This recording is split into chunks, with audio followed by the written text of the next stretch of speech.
Men's 1940s attire, easy how-to. Try to find slacks that are slack-like fabric. You don't want to use jeans, and you certainly don't want to use sweatpants. Just about any kind of men's dress shirt out of the closet will work. Try to stay away from anything that isn't a solid shade or stripes. Leave crazy prints for a more modern look.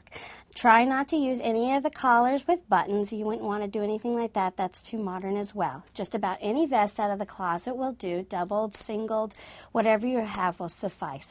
You as well can do a suspender look if you don't have a vest, or just prefer that look as well.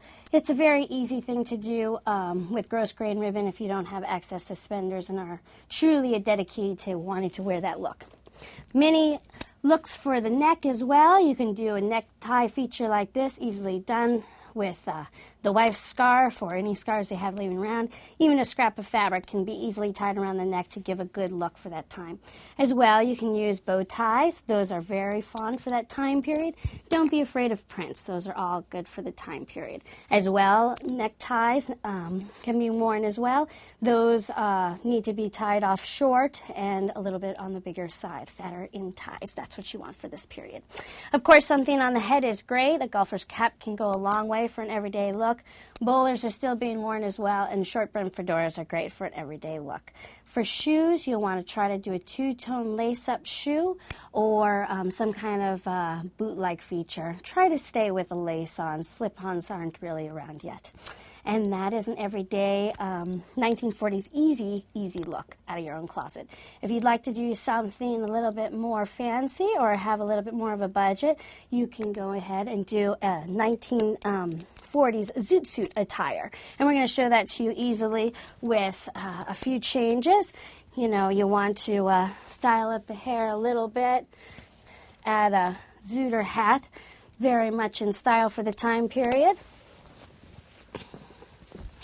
Go ahead and let me take off your necktie. You'll want to go to a more sophisticated look, so please button up everything, roll down your sleeves, do up your collar.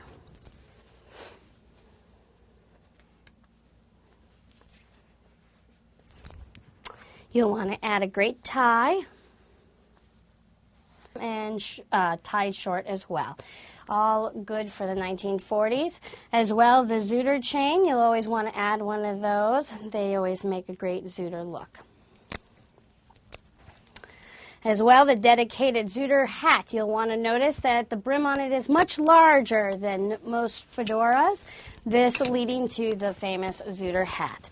As well, the zooter jacket. You'll want to notice the length of that as well, and that it's very long and dedicated to the zooter look. This finishing your 1940s zooter attire.